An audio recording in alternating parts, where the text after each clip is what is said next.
नमस्कार, आप देख रहे हैं वॉइस ऑफ पानीपत और मैं हूं आपके साथ कुलवंत सिंह। रविंद्र मछरौली का बयान है कि जो व्यापारी हैं, व्यापारियों के आगे हरियाणा सरकार की गाड़ी पहुंच जाती है तो व्यापारी सहम जाते हैं, डर जाते हैं, इसलिए बीजेपी का जो उम्मीदवार है वो जीत सकता है। उसके बाद देवेंद्र कादियान का बयान आया कि किसी को डरने की जरूरत नहीं है। लेकिन इस सारे खेल में, सारे चुनाव में एक अहम कड़ी जो है इस समय वॉइस ऑफ पानीपत पर लाइव होंगी। शशिकांत कौशिक समालखा से विधानसभा का चुनाव लड़ चुके हैं, थोड़ा सा मार्जिन रह गया था, नहीं तो सीट इनकी पक्की हो जाती। आज वॉइस ऑफ पानीपत पर लाइव हैं। पहले इनसे पूछते हैं कि इतने दिन से ये कहाँ गायब थे और अब इनका आगे क्या रुख है। आप पर्चा भरने में नहीं दिखे, कोई क्या चक्कर था जी? ये सब बहुत बढ़िया था, कहीं कोई दिक्कत नहीं थी। मेरे पिताजी की तबीयत खराब होने के कारण मैं उस दिन आ नहीं पाया था। तो पार्टी से नाराजगी तो नहीं चल रही थी? नहीं, पार्टी से कोई नाराजगी नहीं है। कुछ ऐसा सुनने में आ रहा था, कुछ आप और उम्मीदवार की बात चाह रहे थे, भी दूसरा उम्मीदवार बनाया जाए, शहर में होर्डिंग भी लगे हुए हैं, लेकिन अशोक उच्छल को दे दी गई। ये कोई मनमुटाव था जी? नहीं, हमारा क्या है, हर आदमी की ड्यूटी बनती है कि जो अपने आदमी को प्रमोट किया जाता है। मैंने कोशिश की, इसमें कतई दो राय नहीं है। जिन लोगों ने पार्टी के लिए ज़्यादा काम किया, इलेक्शन को लेके, चाहे पार्टी प्रोग्राम को लेके ज़्यादा काम किया, हमने उनको कोशिश करी थी। लेकिन बीजेपी का कार्यकर्ता, चाहे वो बड़ा है चाहे छोटा है, वो एक बार निशान मिलने के बाद ये सारी बातें भूल जाता है और केवल कमल का फूल याद रखता है। कमल का फूल ही हमारा कैंडिडेट होता है, कोई आदमी कैंडिडेट नहीं होता हमारा। मतलब आप कमल के फूल के साथ पूरी तरह हैं, आप अशोक उच्छल के साथ? जी बिल्कुल बिल्कुल। अभी रविंद्र मछरौली का बयान आपने सुना होगा, जो पूर्व एमएलए रहे हैं, बीजेपी को समर्थन दिया था उन्होंने, और अब ऐन वक्त पर उनका ये बयान आना कि सरकारी गाड़ी व्यापारियों के सामने पहुंच जाए तो व्यापारी डरे सहमे रहते हैं, इस बयान को कैसे देखते हैं आप? रविंद्र मछरौली रोमांटिक आदमी है, मैं उसके बारे में कुछ कहना ठीक नहीं है। रोमांटिक मतलब? बस वो क्या क्या दे पता नहीं लगता ना। दोस्त तो अच्छा है मेरा, लेकिन राजनीतिक तौर पे दूसरे के बारे में कोई कमेंट्स करना मेरे ख्याल में ठीक नहीं। आप बीजेपी के बारे में, पार्टियों के बारे में, किसी के बारे में आप पार्टी की बात करोगे तो आप पार्टी कुछ नहीं है, ना ही तो कोई जनाधार नज़र आता है। एक बार टिकट दी थी, वो टिकट छीन ली गई है। दूसरे मेरे गांव के ही हैं, उनको टिकट मिली है, पूर्व में विधायक रहे हैं। तो इंडिविजुअल वोटें आएंगी, पार्टी का कोई जनाधार नहीं है। यदि आप आम आदमी पार्टी करो तो मुझे लगता है कि शुरुआत भी नहीं होती, इंडिविजुअल वोटें आएंगी। लेकिन रुझान मैं कल देख पा रहा था, जब इंटरव्यू बात ही कर रहे थे, अशोक उच्छल की तरफ उनका ज़्यादा रुझान आ रहा था कि बीजेपी के हैं, सत्ता इन पार्टी में वोट आते हैं, फलाना ढिमकाना, अपनी पार्टी की तरफ कम रुझान है। लगता है मतलब उनका जो मन खट्टा होगा आप पार्टी से, तो वो उसके मन के तो वही बताएगा जी। मैं अपने मन की बताऊंगा, अपने कार्यकर्ताओं के मन की बताऊंगा। रविंद्र मछरौली के मन की कुलवंत जी मैं कैसे बताऊंगा, आप बताऊंगा। क्योंकि राजनीतिक आदमी है ना, जब आप सामने देख क्या होगा, समझ आते हैं कि इस बंदे के दिल में क्या चीज़ चल रही है। नहीं, उसकी अपनी कोई प्लानिंग होगी, उसकी अपनी कोई प्लानिंग होगी। मैं तो कहता हूँ कि बाकी चाहे कांग्रेस है, चाहे आम पार्टी है, चाहे और जो जितनी भी पार्टी है हमारी, क्षेत्रीय कोई पार्टी है, उनको सबको बंद करके दुकानदारी बीजेपी में आ जाना चाहिए। बीजेपी देश की देशभगत पार्टी है, देश के लिए काम करती है, अंतिम आदमी के लिए काम करती है, गरीब आदमी के लिए काम करती है।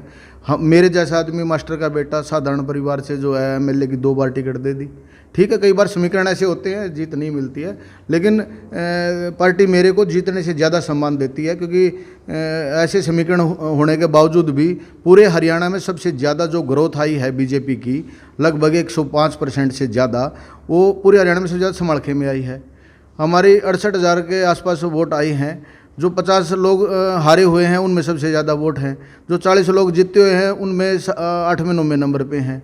तो पार्टी बहुत सम्मान देती है, बहुत इज्जत देती है, तो ये कोई बात नहीं है। कहाँ इलेक्शन में इस बार आपके कहाँ चूक रहेगी? थोड़ा सा मार्जिन रह गया था, कहाँ चूक रहेगी ये?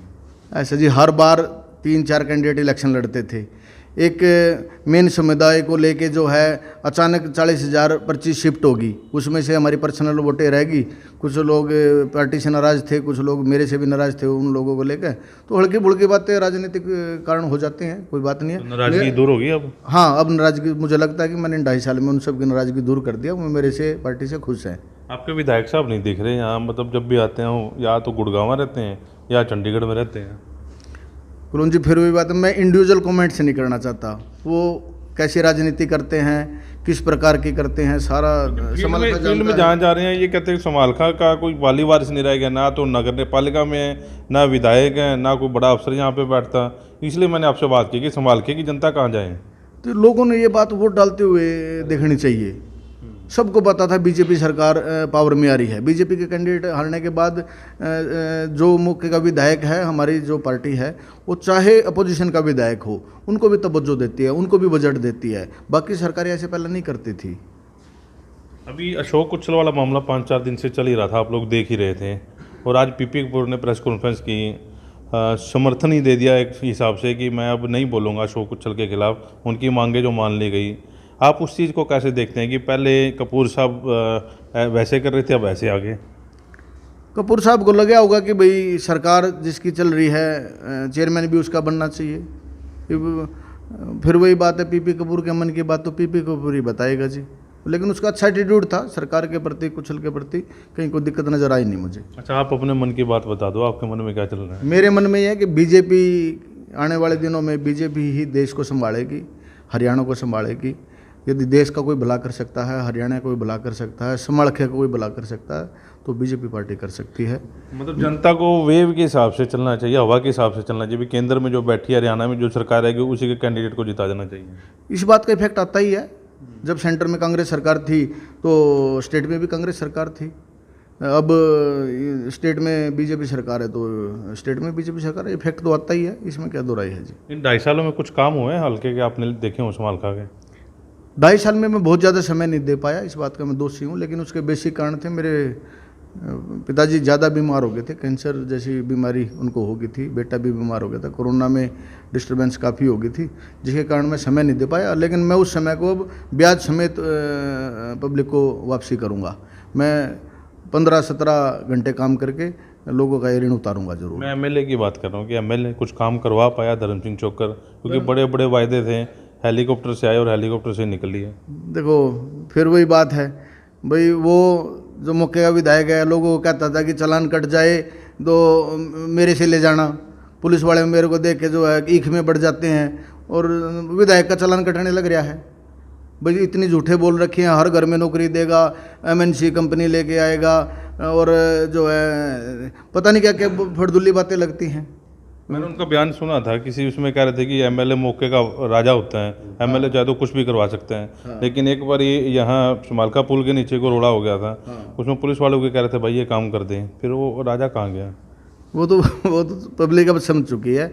जो झूठ की दुकानदारी थी, जो झूठ के ट्रक मंगवा के पब्लिक में बांटता था, लोग समझ चुके हैं। दोबारा ऐसे आदमी को मौका नहीं मिलेगा। हर आदमी नाराज है, हर वोटर नाराज है। केवल इंडिविजुअल जिसका कोई स्वार्थ है, कोई लालच है, वो बचा हुआ है। आम आदमी वोट नहीं करेगा दोबारा, क्योंकि 2 बार झूठ की दुकानदारी चल चुकी है।